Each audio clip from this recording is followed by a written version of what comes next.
Hi everyone, welcome back to EduTab. Well guys, RBI Grade B Phase 1 exam is on 13th of June. काफ़ी लोग might be getting anxious कि admit card कब आएगा, कहीं मेरा miss ना हो जाए। टेंशन ये होती है कि है ना, क्योंकि एडमिट कार्ड नहीं आएगा तो पंगा रहेगा। तो इस वीडियो में मैं आपको बताऊंगा कि एडमिट कार्ड नॉर्मली कब रिलीज़ होता है और इस साल कब आने की एक्सपेक्टेड डेट है। और साथ ही साथ व्हाट आफ्टर एडमिट कार्ड भी हमें क्या क्या चीज़ों का ध्यान रखना है वो भी मैं आपको बताऊंगा। अगर आप आरबीआई ग्रेड बी के लिए नए हैं तो ये गाइड बुक जरूर डाउनलोड कर लें फॉर दी 2026 और दी 2027 एग्जाम ऑल्सो। इस गाइड बुक में आपको पीवाईक्यूज मिल जाएंगे, डिकोडेड सिलेबस मिल जाएगा और लिस्ट ऑफ रेफरेंस सोर्सेज मिल जाएगी जो आप अपनी सेल्फ प्रिपरेशन में यूज कर सकते हो। अब एडमिट कार्ड इस साल कब आ सकता है? अगर हम पिछले साल का साइकिल देखें तो पिछले साल मतलब 2025 में अ, जो हमारा फेज वन था वो 18 अक्टूबर को था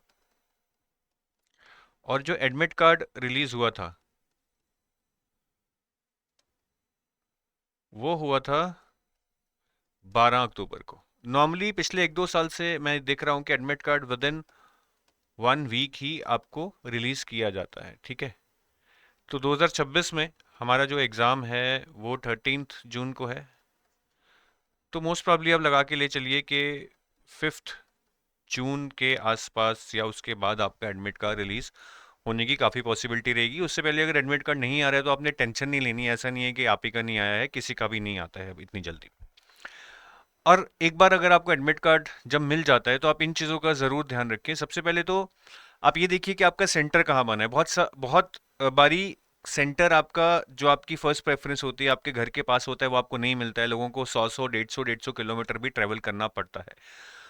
तो प्लीज़ आप उस सिचुएशन में अपना ट्रैवल प्लान बनाइए। और हो सकता है तो शायद आपको स्टे का भी रिक्वायरमेंट हो, क्योंकि आई वुड नॉट रिकमेंड कि आप एग्जाम वाले दिन 150 किलोमीटर ट्रैवल करें, which would be like approximately 3 hours. So मतलब ट्रैवल में आपकी इतनी एनर्जी सक आउट हो जाएगी कि आप एग्जाम देते हुए क्या ही फोकस कर पाएंगे। तो anything over and above 50 60 kilometres I think you should go at the place and stay there overnight and be fresh in the morning. ये मेरा सुझाव है, बाकी आप अपने अकॉर्डिंग इसको एडजस्ट कर सकते हैं। रिपोर्टिंग टाइम अपना ज़रूर देख लीजिएगा अच्छे से। जनरली रिपोर्टिंग टाइम एग्जाम से एक डेढ़ घंटा पहले ही होता है। तो अगर एग्जाम आपका 10 बजे है तो रिपोर्टिंग टाइम शायद 8 बजे भी होगा। ठीक है, तो इसीलिए मैं कह रहा हूँ कि अगर आप 150 किलोमीटर एग्जाम डे पे ट्रैवल करना चाहते हैं तो सुबह आपको 5 बजे चलना पड़ेगा, तब जाके शायद आप कहीं 8 बजे एग्जाम सेंटर पहुंच पाएंगे और कुछ बफर भी आपको लेके चलना पड़ेगा। बाकी अपने डॉक्यूमेंट्स कैरी करना नहीं भूलेगा। नॉर्मली आपका जो आइडेंटिटी प्रूफ होता है, एडमिट कार्ड तो लेके जाने ही जाना है, आइडेंटिटी प्रूफ ठीक है वो आप ज़रूर लेके जाइएगा। उसकी फ़ोटोकॉपी 2 3 ले जाइएगा। और अगर कुछ लेडीज़ का नाम चेंज हुआ है शादी के बाद तो वो भी अपना जो भी है मैरिज सर्टिफिकेट या गेजेटेड कोई नोटिफिकेशन जो अखबार में छपा हो वो भी आप ज़रूर साथ में लेके जाइए अपनी आइडेंटिटी प्रूफ के साथ। और प्लीज़ अपना स्लीप शेड्यूल ठीक कर लीजिएगा। एडमिट कार्ड के बाद नॉर्मली एक ही हफ्ता रहता है एग्ज़ाम में।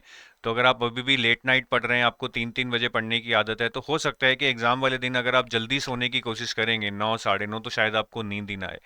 तो एग्ज़ाम से एक हफ्ता पहले ही अपना स्लीप शेड्यूल चेंज करने की कोशिश शुरू कर देना, ताकि एग्ज़ाम डे वाले दिन आप जिस टाइम सोना चाहें आपको उस टाइम नींद आ जाए। ये बहुत ज़रूरी है, बिकॉज कई बार हम 9 बजे सो जाते हैं बट नींद नहीं आती है, क्योंकि आदत होती है 2 3 बजे सोने की, और फिर 3 बजे जाकर जब आंख लगेगी तो सुबह 5 6 बजे उठना होगा, तो नींद पूरी नहीं होगी and you will not be able to focus with your 100% energy in the exam. तो ये कुछ चीज़ें हैं जो बहुत माइनर हैं, बट डी डे पे इन चीज़ों का ध्यान रखना बहुत ज़रूरी है, so that we are able to get the desired result out of the knowledge that we had no learned over the last 2 3 months or 5 months whatever we have studied. So all the best guys। और अगर आप इस time किसी courses के बारे में ढूंढ रहे हैं तो मैं आपको हमारे कुछ कोर्सेज के बारे में बताना चाहूँगा। तो अगर आप edutab.in पे जाएंगे तो इस टाइम पे आरबीआई ग्रेड बी के पैनल में जो 2026 के लिए प्रिपेयर कर रहे हैं वो या तो फेज वन का करंट अफेयर्स रामबान ले सकते हैं, जिसमें करंट अफेयर्स से रिलेटेड 3500 क्वेश्चंस हैं, बहुत डिटेल्ड हैं, विद एक्सप्लेनेशन है and easy to read format में है, तो ये काफ़ी हेल्प कर सकता है। या फिर आप फेज 1+2 लाइव क्रैश कोर्स भी ले सकते हैं, जिसमें से आप अपनी रिक्वायरमेंट के अकॉर्डिंग कोई भी एक कंपोनेंट या दो कंपोनेंट देखना चाहें वो भी आप देख सकते हैं। इसमें अब लाइव क्लासेस तो ऑलमोस्ट खत्म होने वाली हैं, आपको रिकॉर्डेड मिल जाएंगी, साथ में क्वेश्चंस मिल जाएंगे, मॉक टेस्ट मिल जाएंगे। Excuse me.